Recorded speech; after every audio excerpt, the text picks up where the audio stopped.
결함이나 결점을 파악할 수 있는 것은 물론 그 원인을 발견할 수 있다는 거죠. 소리가 안 들리나요? 권남경 씨? 선생님들 다 들리시죠? 네. 네, 안 들리시는 분 있으시나요? 들립니다. 다 들리시죠? 네, 권남경 씨가 안 들리신다고 또 오셔갖고, 네.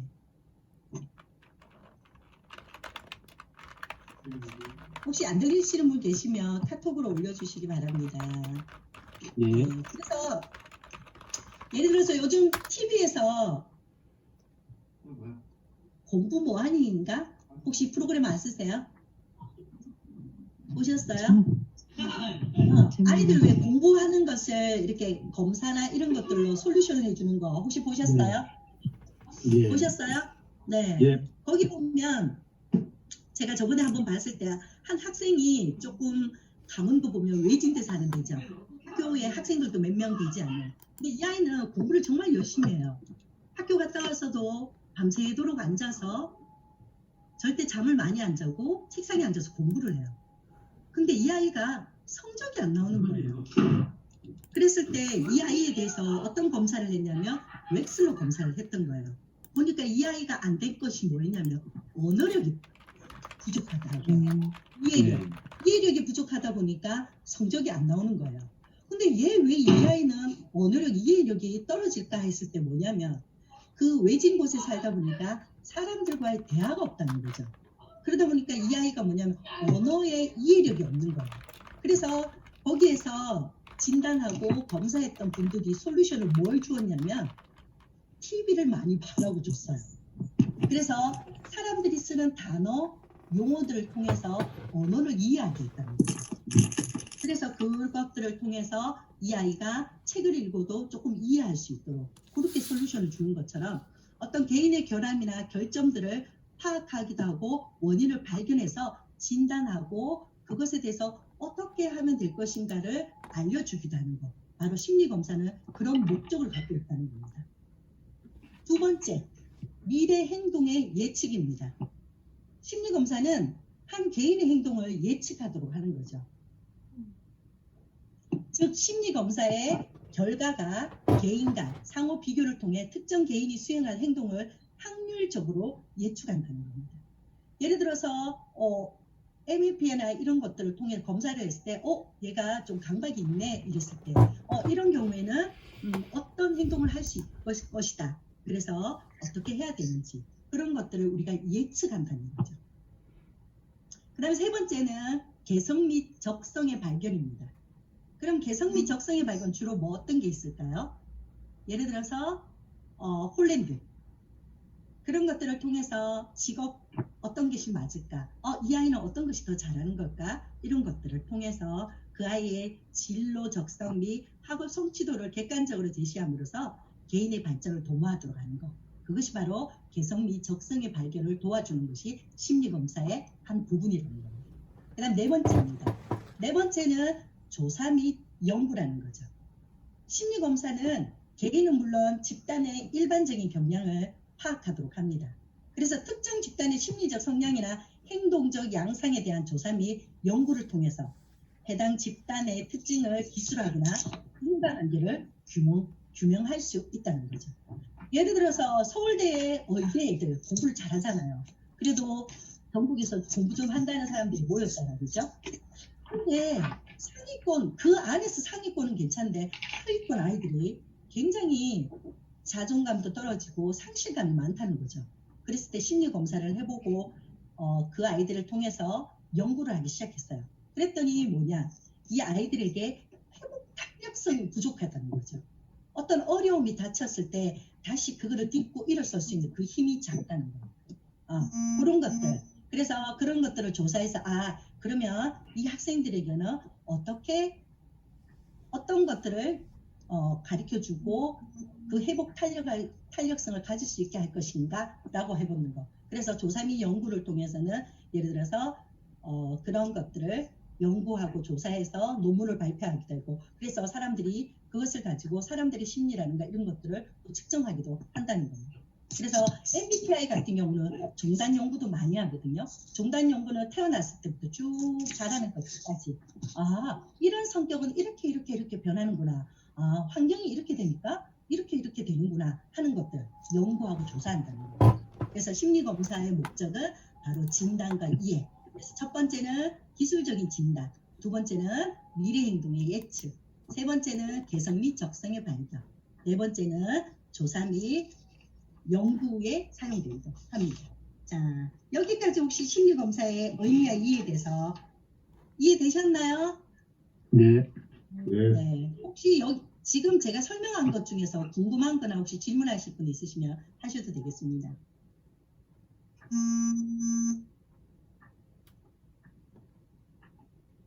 넘어갈까요? 자, 그러면 심리검사의 목적에 대해서 다시 한번 진단과 이해지만 다시 한번 쭉 한번 볼게요. 첫 번째, 내담자에 대한 임상적 진단을 명료와 세분화한다. 두 번째, 문제의 증상 및 심각성 정도를 구체화한다. 이게 어떤 뜻이냐면 예를 들어서 저는 괜찮아, 우울하다. 우울한데 어느 정도로 심각하게 우울한 건지. 저한테 최근에 이제 전화가 왔었어요. 근데 이제 약을 먹는다 하더라고요. 그래서 우울한데 심각하게 먹는다 하길래 약이 뭐냐고 제가 물었죠. 그리고 그 약을 어느 정도 먹는지 보고 그 다음에 심리검사 했는 것들을 쭉 봤을 때는 그렇게 심각한 정도는 아니더라고요. 근데 이제 주변에 봤을 때 우울 그러니까 심각하게 보는 정도도 있었어요. 그래서 그런 것들은 심리검사를 통해서 또 그런 상황들을 통해서 우리가 문제의 증상 및 심각성 정도를 좀 더 구체화해줘서 하게 한다는 거죠. 그 다음에 세 번째는 내담자의 자아 강도를 평가합니다. 그리고 여러분들이 HTP 저번에 미술 치료 이런 것들 공부하셨으니까 거기 보면 그림을 통해서 어때요? 이 아이가 어느 정도 자기에 대한 힘이 있는지 없는지를 판단하기도 하죠. 그래서 내담자의 자아 강도를 평가하기도 합니다. 그것이 바로 심리검사입니다. 네 번째입니다. 네 번째는 내담자에 대한 적절한 치료 유형을 제시한다. 그렇죠. 많은 내담자들이 찾아옵니다. 우울합니다. 제가 불안이 높아서 공황장애가 있습니다. 제가 대인관계가 안 됩니다. 여러 가지 증상을 가지고 찾아옵니다. 그러면 그런 내담자를 우리가 심리검사를 통해 적절한 심리검사를 제시하고 검사를 통해서 이 사람에게 이런 치료가 필요하다. 이 사람에게는 이것이 필요하겠구나. 우리가 그런 치료 유형을 제시한다. 그 다음에 또 심리검사는 다섯 번째는 내담자를 치료적 각도로 유도하며 내담자로 하여금 자아 강도 및 문제의 영역에 대해 인식하도록 돕는다는 거죠. 예를 들어서 내담자들은 자기가 문제가 있어서 찾아옵니다. 와서 제가 상담을 진행할 때 당신이 이런 분이 있고 이런 것이 있네요 했을 때 특히 청소년들은 아니에요 라고 반응할 때가 많다는 거죠. 그랬을 때 심리 검사라는 걸 통해서 그 결과를 보여주면서 여기에 이렇게 났다. 그러면 이제 본인들은 그 내용들과 그 결과들을 보면서 자신에 대해서 더 인식하기도 해요. 그래서 특히 청소년들과 우리가 청소년들을 상담할 때는 반드시 심리 검사를 통해서 본인의 문제들을 인식하도록 도와주는 게 되게 필요하죠. 그래서 그런 영역에 대해서 돕는 역할을 하는 것이 또 심리 검사의 목적 중에 하나입니다. 자, 그 다음에 여섯 번째입니다. 여섯 번째는 내담자의 치료에 따른 반응을 검토하며 치료 효과를 평가한다는 거죠.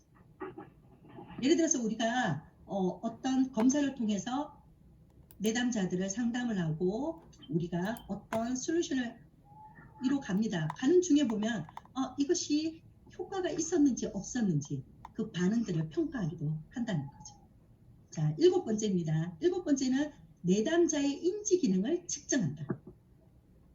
제가 맨 처음 상담을 했을 때 내담자가 중학교 2학년인데 왕따 있었어요. 그래서 왕따 때문에 너무 힘들어하는 아이를 상담을 한 적이 있었죠.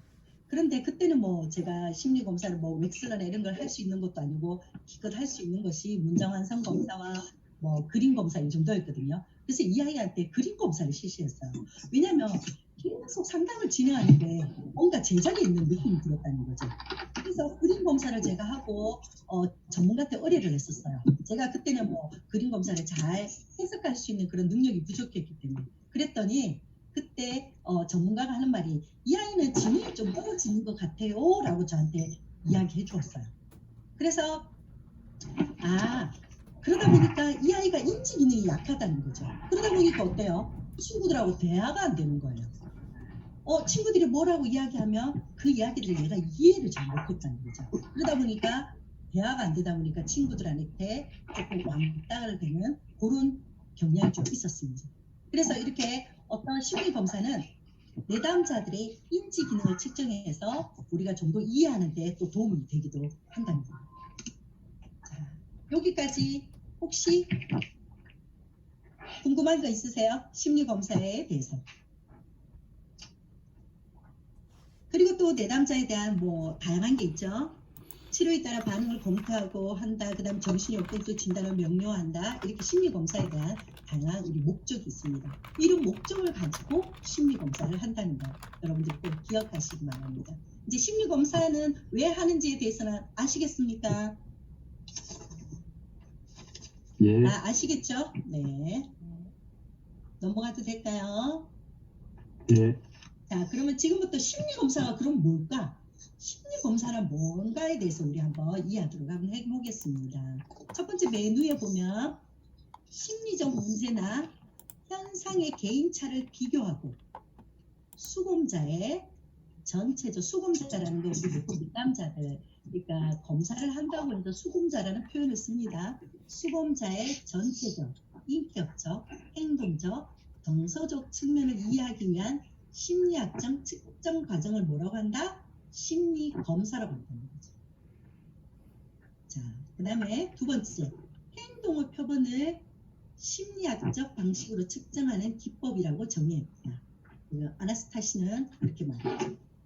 그다음 세 번째, 개인에 대한 종합적인 정보를 알아내는 과정의 한 부분으로서 개인의 지능, 학력, 적성, 성격, 흥미, 가치관 등과 같은 심리적 속성을 체계적이고 수량적으로 측정하는 방법이다. 그다음 세 번째, 인간의 성격, 능력 및 심리적 특성의 내용과 정도를 밝힐 목적으로 일정한 조건 하에 이미 마련한 문제나 작업을 제시한 다음 그 사람의 행동 또는 행동의 결과를 어떤 가정의 표준적 관점에 비추어 질적 또는 양적으로 기술하는 조직적 절차이라고 강봉규가 이야기했습니다. 자, 이렇게 심리적 검사라는 것에 대해서 쭉 한번 읽어보시면 공통적인 단어가 있을 거예요. 자, 다음 한번 더 보겠습니다. 심리검사란 표집된 행동 표현을 대상으로 과학적인 검증의 과정을 거쳐 그 결과를 수치로 나타내며 이를 표준화된 방법에 의해 점수로서 기술하는 방법이다.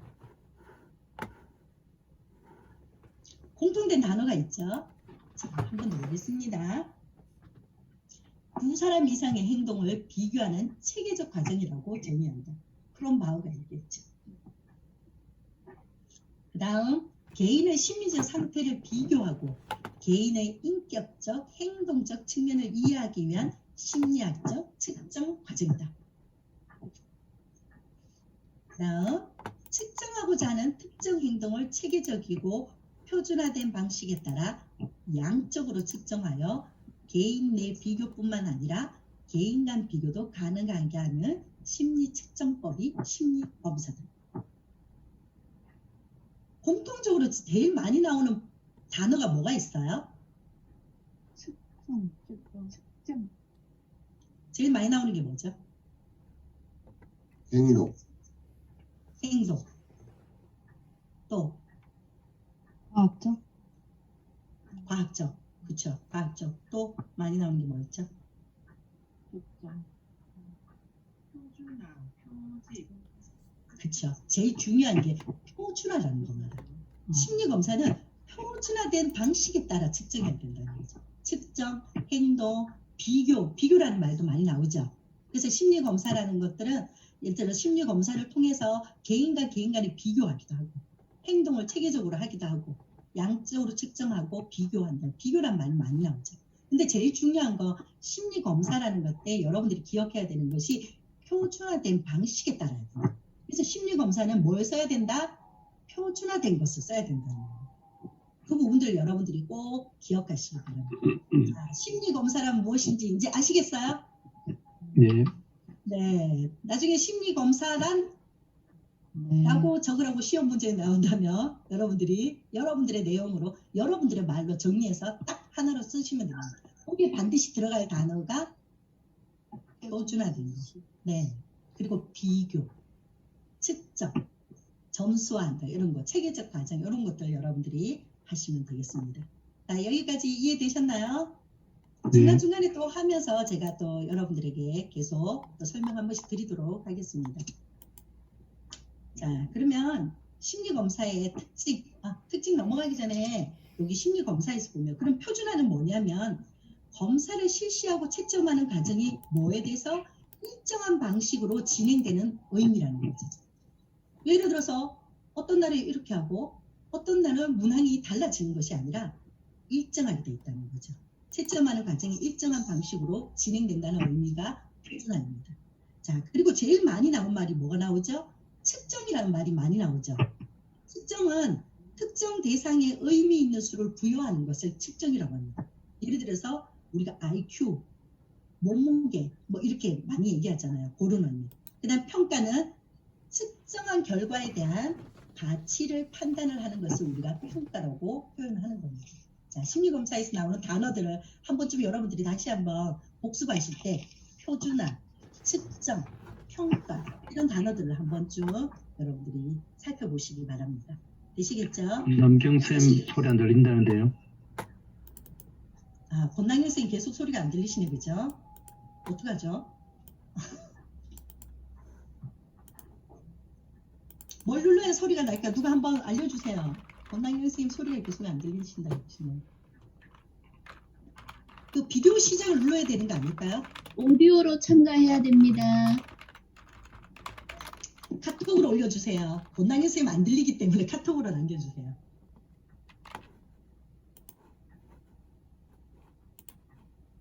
네, 누가 카톡으로 한번 올려놔주세요.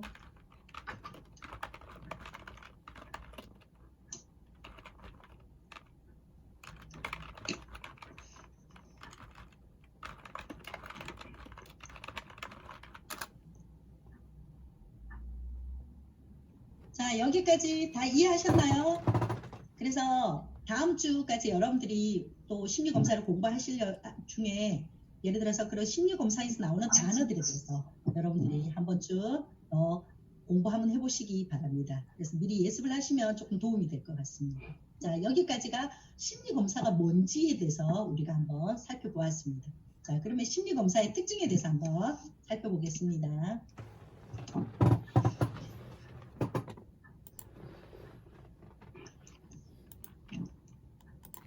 심리검사의 특징 첫 번째, 개인에 관한 자료 수집 과정상 임상가의 주관적인 판단에서 비롯되는 오류를 최소화한다. 검사 상황에서는 개인을 잘 나타내는 독특한 행동상의 지표나 징후를 평가하는 것이 필요하다고 하죠. 어떤 게 있는 경우냐면 사실 초보 상담사들이 물론 초보 상담사뿐 아니라 상담사들이 많이 오류를 범하는 게 있어요. 예를 들어서 우리가 일반적으로 생각할 때 아까 상식적인 이해라고 얘기했죠. 인간에 대한 우리가 상식적인 이해, 그리고 우리가 평소에도 사람들을 만났을 때 아, 저런 사람은 이럴 것이다 라는 우리 나름대로 주관적인 판단하는 경우가 많죠. 선생님, 제가 우울이 요즘 좀 심해요. 그래서 상담을 좀 받아야 되겠어요. 이렇게 했다고 해요.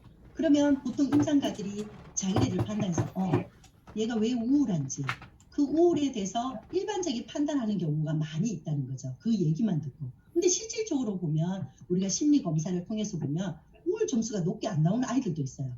주관적인 자기 나름대로의 우울이라고 표현하는 경우도 있다는 거죠. 그리고 예를 들어서 특히 아동들을 여러분들이 상담하실 때 중고등학생들이나 그 다음에 초등학생들을 상담할 때는 보통 어때요? 부모에 의해서 어려되거나 아니면 학교에서 선생님, 담임선생님이 어린이가 돼서 왔을 때 이 아이가 이런 행동을 합니다. 그리고 이 아이가 이런 부분이 있어요 라고 하고 부모가 가정이 이렇습니다 이랬을 때 임상가들이 보통 자기 주관적으로 판단하는 오류를 되게 많이 범해요.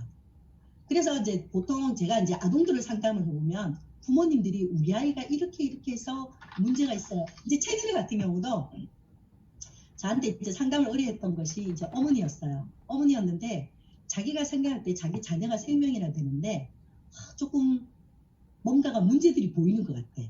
그래서 선생님 이 아이들을 심리검사를 좀 했으면 좋겠습니다 라고 저한테 의뢰가 됐어요. 그래서 3남매인데 3남매를 다 이제 심리검사를 했죠. 했을 때 뭐 특별한 제가 봤을 때 문제가 있지는 않은 것 같았어요.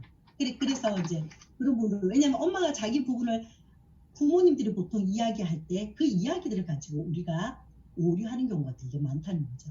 그러나 검사를 통해서 그 오류를 최소화하는 겁니다. 그래서 그것이 바로 심리검사의 특징입니다. 자, 두 번째는 수검자의 행동에 대한 양적 측정을 통해 개인 간 비교가 가능하다는 거죠.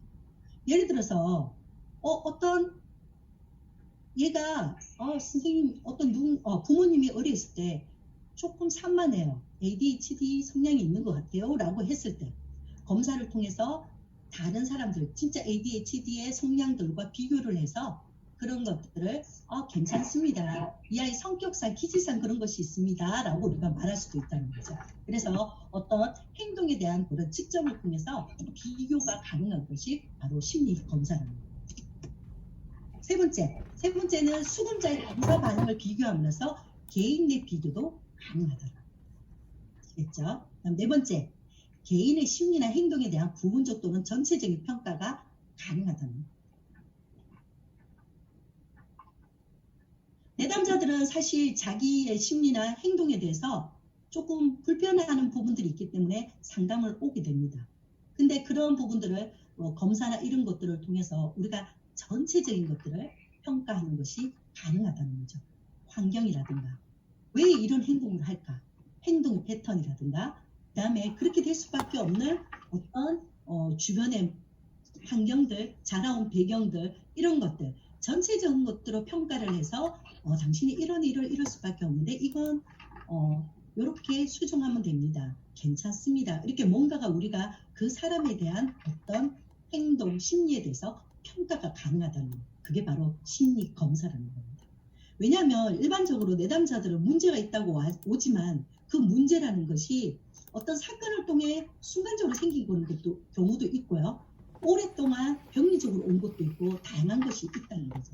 그런데 이제 검사를 통해서 더 명료하게 알 수도 있고 왜 이런 행동을 했는지에 대해서 왜 이런 증상이 나온지에 대해서 알 수 있는 평가가 가능한 거죠. 그래서 심리검사에 바로 그런 특징이 있습니다.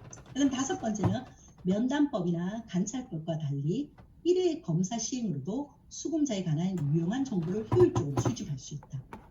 예를 들어서 우리가 특히 중고등학생들은 이렇게 상담을 오면 초등학생들도 그렇지만 면담이나 관찰로서는 우리가 이렇게 정보를 수집하기가 쉽지 않아요. 왜냐하면 그랬니? 라고 이렇게 상담을 해서 질문을 하잖아요. 네, 괜찮아요. 아니요, 몰라요. 싫어요. 이렇게 계속 대답을 하면 어때요? 우리가 그 아이에 대해서 어떤 정보를 우리가 수집할 수가 없다는 거죠. 내담자에 대한. 그런데 이제 이런 심리 검사를 통해서 정보를 우리가 효율적으로 수집해서 검사를 해보니까 너의 이런 부분이 있는데 너는 언제부터 그랬니? 이것이 너한테 주는 건 뭐니? 이렇게 우리가 질문을 할 수 있고 그 정보를 효율적으로 수집할 수 있다는 거죠. 그래서 심리검사의 특징은 개인에 대한 자료 수집이 가능하고 그 다음에 오류를 최소화할 수 있고 행동에 대한 양적 측정을 할 수 있고 검사 반응을 비교함으로써 개인의 비교가 가능하고 평가가 가능하고 또 수검자에 대한 유용한 정보를 효율적으로 수집할 수 있는 것. 이것이 바로 심리검사의 특징입니다. 그렇기 때문에 우리가 상담을 통해서 내담자를 만났을 때 심리검사를 이것저것 무조건 다 해서는 안 되겠죠. 내담자가 왔을 때 내담자에게 필요한 심리검사가 뭔지를 알아야 된다는 거예요. 사실 우리가 처음 이게 상담사가 되고 나면 내담자가 왔을 때 참 무엇을 질문해야 되지? 뭘 얘기해야 되지? 이런 부분 되게 어려워요. 그러다 보니까 이것저것 심리 검사하는 분들이 많아요. 1회기 때 면접 보고 2회기 때 문장 완성 검사하고 3회기 때 HTTP하고 4회기 때 또 OPI 하나 더 해보고 5회기 때는 또 뭐 그림 검사 계속 검사로 뭔가를 하려고 하는 경우가 되게 많이 있습니다. 그래서 심리 검사는 그렇게 우리가 사용하기보다는 이 내담자를 내가 알기 위해서 무엇이 필요한가를 적절한 심리 검사를 하는 것이 굉장히 필요하답니다. 그래서 여러분들이 심리 검사는 그 내담자를 내가 아는 것에 정보를 효율적으로 수집하는 것을 사용해야 되기 때문에 적절한 적당한 그 내담자에게 필요한 검사를 사용해야 되는 것이 필요하겠죠. 그게 상담자가 해야 할 한 부분이 아닌가 싶습니다. 그래서 우리가 심리검사라는 이 과목을 통해 다양한 심리검사를 배우고 그 중에 여러분들이 필요한 것들을 적당히 사용해야 된다는 것입니다. 자, 심리검사 이제 심리검사가 뭔지, 심리검사의 특징은 뭔지 여기까지 딱 살펴봤는데 조금 이해가 되시나요? 이제 심리검사가 뭔지 이제 아시겠어요?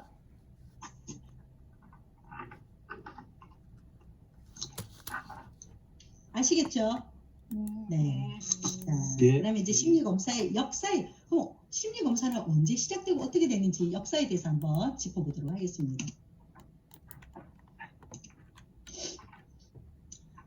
심리검사는 이제 첫 번째는 독일의 군투였죠. 라이프치히 대학의 심리실험실이 개설되면서 1879년에 이제 시작됐습니다.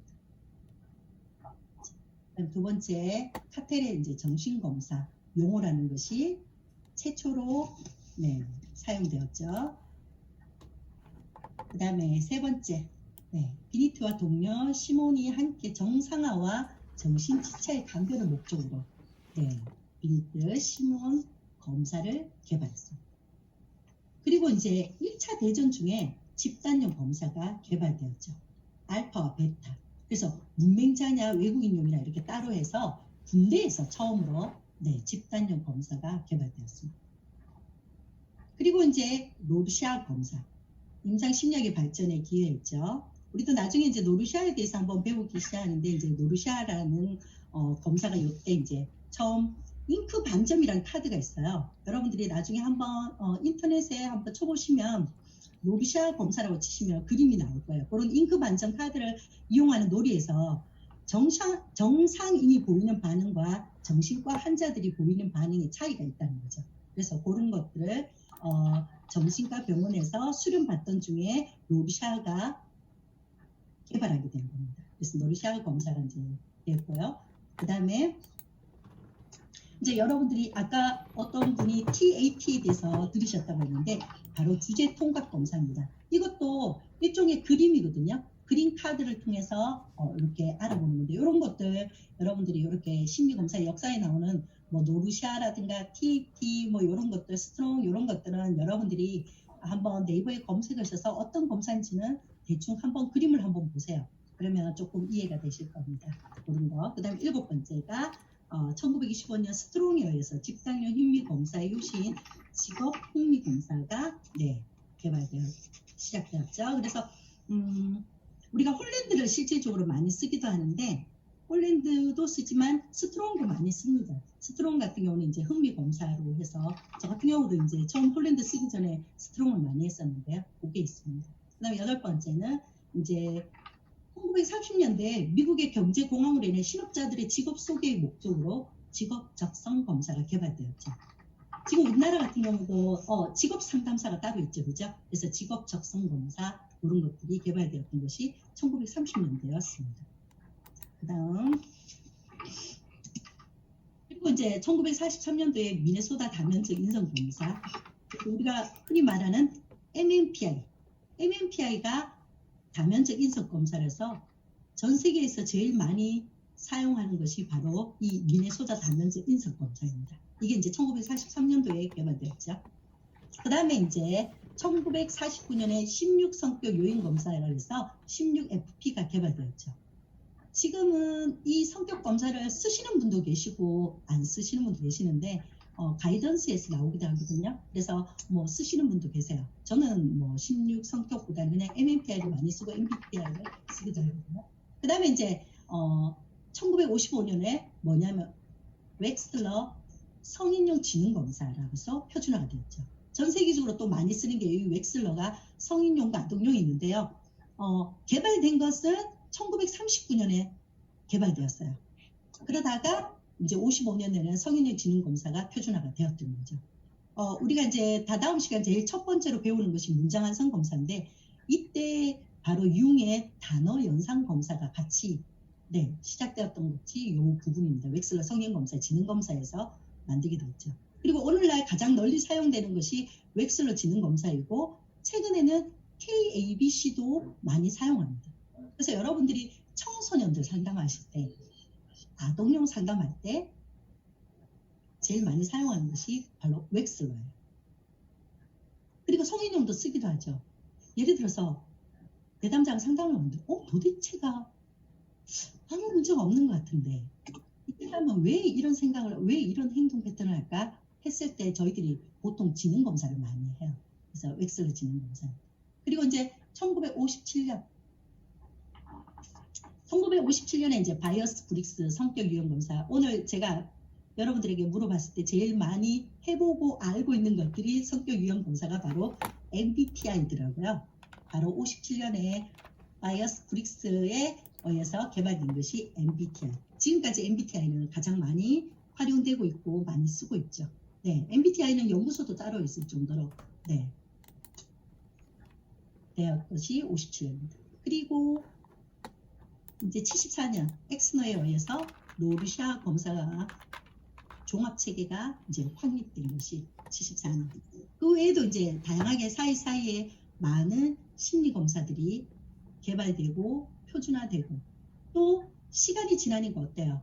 사람들도 바뀌고 환경이 바뀌면서 MMPI 같은 경우도 계속 조금씩 문항들이 바뀌고 있습니다. 이렇게 심리 검사가 시작된 것에 대한 역사에 대해서 한번 간단하게 우리가 짚어보았습니다. 또 좀 더 여기 사이사이 좀 빠진 부분들도 있는데, 여러분들이 또 심리 검사에 대해서 또 궁금하다 그러면 한 번쯤 또 찾아보시고 한번 책을 한번 보시기 바랍니다. 자, 그러면 이제 우리가 심리 검사를 선택해야 되겠죠. 심리 검사는 뭔지도 알았고, 심리 검사의 특징에 대해서도 알았고, 심리 검사는 이렇게 개발되었구나. 그러면 이제 우리가 심리 검사를 선택해야 되는데 어떤 걸 선택할 것이냐.